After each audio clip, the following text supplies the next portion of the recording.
श्री शिवाय नमस्तुभ्यम। स्वागत है आप सभी का हमारे चैनल पर।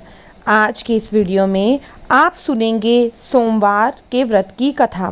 सोमवार का व्रत करने से और कथा सुनने से भगवान शिव की कृपा से सभी प्रकार की मनोकामनाएं पूर्ण होती हैं। तो अगर आपने व्रत रखा है तो अत्यंत श्रेष्ठ है, लेकिन अगर व्रत नहीं रखा तो कथा अवश्य सुननी चाहिए। कथा सुनने मात्र से ही भगवान श्री कृष्ण शिव जी की कृपा प्राप्त होती है। तो आइए शुरू करते हैं आज के दिन सोमवार के व्रत की कथा। प्राचीन काल की बात है, एक नगर में एक वैश्य रहता था जो बड़ा ही धनी और ऐश्वर्य युक्त था, जिसके कारण उसे किसी प्रकार का कष्ट या दुख नहीं था। परंतु इतनी अतुल संपत्ति होते हुए भी उसे भोगने वाली कोई संतान नहीं थी, जिसका उसे सर्वदा दुख बना रहता था। वह वैश्य शिवजी का बहुत बड़ा भक्त था। प्रत्येक सोमवार को शिवजी का व्रत और पूजन किया करता। उसे विश्वास था कि शिवजी का भजन पूजन करने से मुझे एक दिन पुत्र अवश्य प्राप्त होगा, जो मेरे इस अतुल धन का भोग करेगा। ऐसा मन में विचार कर वह प्रत्येक सोमवार को व्रत करता और सायंकाल शिव जी के मंदिर में जाकर दीपक जलाया करता तथा बड़ी भक्ति से मधुर पाक व्यंजन बनाकर शिव जी को भोग लगाकर स्वयं प्रसाद लेता और पत्नी को देता। ऐसा करते देख वक्त वत्सला देवी पार्वती से रहा नहीं गया और वे शिव जी से बोली, हे महाराज, ये वैश्य प्रत्येक सोमवार को आपका व्रत करके सायंकाल दीपक जलाता है और इस प्रकार बड़ी भक्ति भावना से पूजन करता है। अतः आप इसके दुख का निवारण शीघ्र क्यों नहीं करते? तब पार्वती जी के सुंदर वचनों को सुनकर शिवजी बोले, देवी, इस वैश्य के पुत्र नहीं है, ये इसके पूर्व जन्मों का ही फल है। देवी, ये जगत तो कर्ममय है। मनुष्य कर्म के बंधनों से बंधा हुआ यहाँ आता है तथा अपने कर्मों को भोगता है। उसी प्रकार ये वैश्य भी पूर्व जन्म के कर्म के कारण इस जन्म में निसंतान होकर दुख उठा रहा है। शिवजी के ऐसे उपदेशात्मक वचनों को सुनकर भी पार्वती जी नहीं मानी और कहने लगी, हे ईश्वर, आप तो भक्त वत्सल हैं, फिर आपने भक्त पर दया क्यों नहीं करते, जबकि वह सदैव आपकी भक्ति प्रेम पूर्वक करता है। फिर आप उसे पुत्रवान करके उसके दुख का निवारण क्यों नहीं करते? यदि आप अपने भक्तों के दुख का निवारण नहीं करेंगे तो कौन आपका व्रत पूजन और सेवा करेगा? हे शिव जी, मेरा आपसे अनुरोध है कि आप कृपा करके उसे अवश्य ही पुत्रवान कीजिए। जब पार्वती जी शिव जी से ऐसा कहने लगी तो शिव जी बोले, देवी, जब तुम ऐसा कहती हो तो मैं तुम्हारे कहने से उसे पुत्र का वरदान देता हूँ। यद्यपि उसके भाग्य में पुत्र का सुख तो नहीं है, ये तो केवल 12 वर्ष तक ही जीवित रहेगा। इसके पश्चात मृत्यु को प्राप्त हो जाएगा। भगवान शिव और माता पार्वती की ये सब बातें वो वैश्य सुन रहा था। इस प्रकार कुछ काल और व्यतीत होने पर उस वैश्य की स्त्री गर्भवती हुई और 10वां महीना प्राप्त होने पर एक सुंदर पुत्र की प्राप्ति हुई, जिससे उसके घर में बड़ी खुशी मनाई गई। सब लोग अत्यधिक हर्षित हुए, परंतु उस वैश्य को कुछ विशेष सुख नहीं मिला, क्योंकि उसे पता था कि उसका पुत्र 12 वर्ष बाद पुनर्मृत्यु द्वारा ग्रसित हो जाएगा। इस प्रकार हंसी खुशी 11 वर्ष का वो बालक हो गया। एक दिन उसकी माता वैश्य से कहने लगी, क्यों ना इसका विवाह कर दिया जाए? तो उसका पिता विचार करके कहने लगा कि अभी विवाह की क्या जल्दी है, अभी तो मैं इसे काशी जी पढ़ने के लिए भेजूंगा।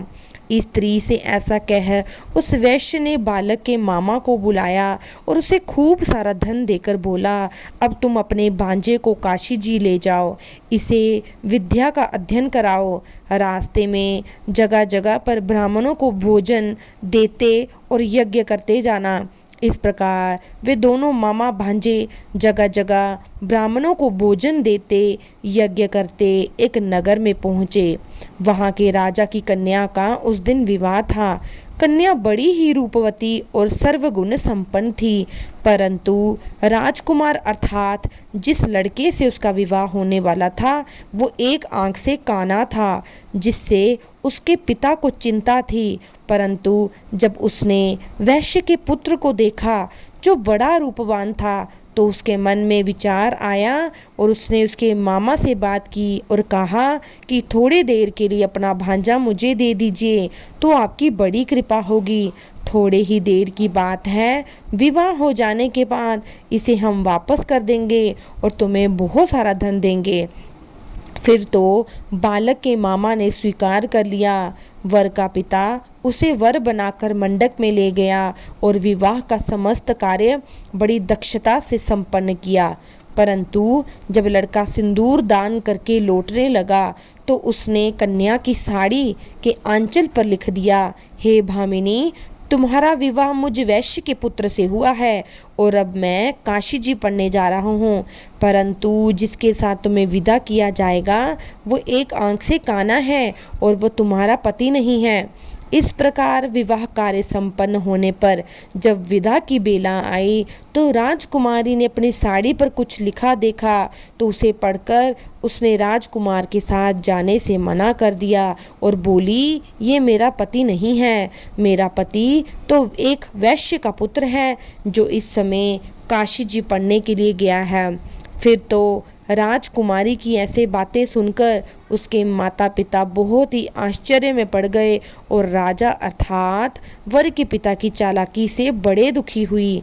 कन्या को विदा नहीं किया गया और बारात बिना कन्या के ही लौट गई।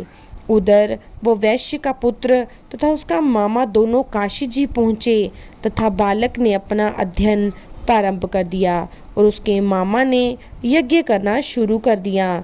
इस प्रकार कुछ दिन व्यतीत होते हुए लड़के की अवस्था 12 वर्ष की हो गई। उस दिन यज्ञ हो रहा था कि उस बालक ने अपने मामा से कहा कि आज मेरी तबीयत कुछ ठीक नहीं है और मैं अंदर सोने जा रहा हूँ। ऐसा कहकर वह जाकर सो गया, परंतु उसके सोने के थोड़ी ही देर बाद उसके मामा ने आकर देखा कि मेरा भांजा तो मरा पड़ा है, जिससे वो बहुत दुखी हुआ। परंतु यज्ञ हो रहा था इसलिए वह यज्ञ के विध्वंस के भय से चुप रहा और जब यज्ञ का कार्य समाप्त हो गया, सब ब्राह्मण चले गए तो खूब जोर जोर से रोने लगा। उसी समय भाग्यवश पार्वती जी शिवजी महाराज के साथ वहीं से जा रहे थे। तभी पार्वती जी ने करुण रुद्रन सुना, जिसे सुनकर उनका हृदय द्रवीभूत हो गया और वे शिवजी से कहने लगी, प्रभु देखिए तो कौन इस समय इतनी करुणा से रुद्रन कर रहा है, आप चलकर देखिए वो क्यों रो रहा है। तब पार्वती जी के ऐसा आग्रह देख शिवजी उस स्थान पर आए जहाँ उसका मामा अपने भांजे को लेकर रो रहा था। फिर पार्वती जी ने उस बालक को पहचान लिया और कहने लगी, प्रभु ये तो वही बालक है जो आपके आशीर्वाद से प्राप्त हुआ था।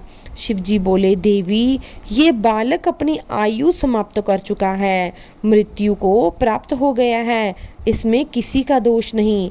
पार्वती जी ने कहा, प्रभु जैसे आपने इसे अभी तक 12 वर्ष की आयु दी, वैसे ही जीवन पर्यंत के लिए और आयु दीजिए, नहीं तो ये वनिक पुत्र के वियोग में मृत्यु को प्राप्त हो जाएगा।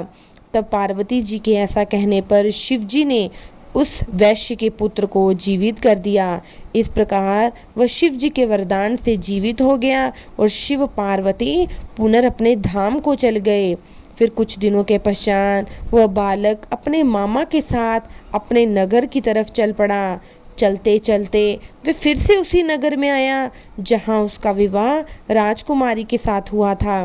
वहाँ पहुँच उसने यज्ञ करके ब्राह्मण भोजन दिया, जिससे भोजन करके जाते हुए पंडितों द्वारा राजा को ये खबर लगी कि काशी से कोई वैश्य पुत्र आया है जो यज्ञ करके ब्राह्मण भोजन करा रहा है। राजा उसे देखने के लिए गया और वहाँ उसने स्वयं अपने जमाता को देखा तो अति प्रसन्न होकर उसे आदर के साथ अपने महल ले गया।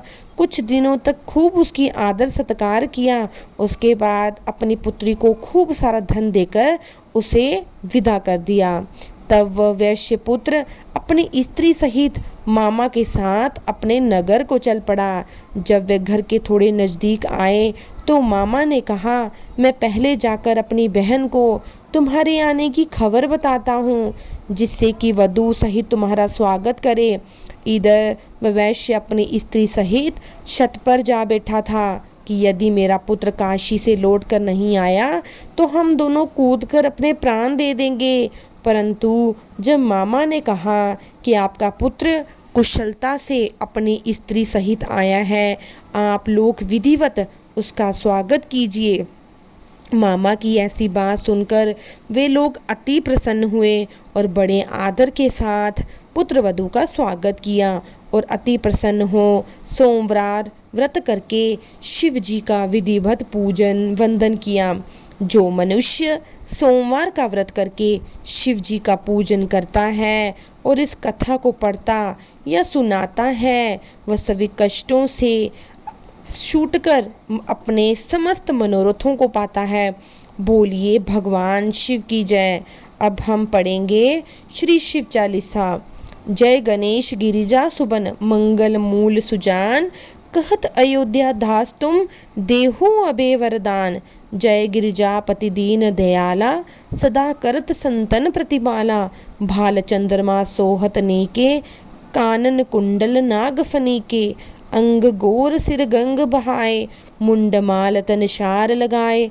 वस्त्र खाल बादंबर सोहे, छवि को देख नाग मुनि मोहे। मैना माता की हवे दुलारी, भाम अंग सोहत छवि न्यारी। कर त्रिशूल सोहत छवि भारी, करत सदा शत्रुन शंकारी। नंदी गणेश सो है, तह कैसे सागर मध्य कमल हो जैसे। कार्तिक शाम और गणराव, यह छवि को कह जात न काओ। देवन जब ही जाए पुकारा, तब ही दुख प्रभु आप निवारा। क्रिया उपद्रव तारक भारी, देवन सब मिले तुम्हु जुहारी। तुरत छड़ानन आप पठायो, लम निमेष महर गिरायो। आप जलंधर असुर सहार, सुयश तुम्हार विदित संसार। त्रिपुरा सुनसन युद्ध मचाई, सब कृपा कर लीन बचाई। किया तप भागीरथ भारी, पूर प्रतिज्ञा सुपुरारी। दानिन मह तुम सम कोई नाही, सेवक अस्तुत करत सदाही। वेद नाम महिमा तब गाई, अखद अनाद वेद नहीं पाई। प्रगति उठत मंथन में ज्वाला, जरत सुरासर विहाल की दया। तह करी सहाय, नीलकंठ तब नाम कहाई।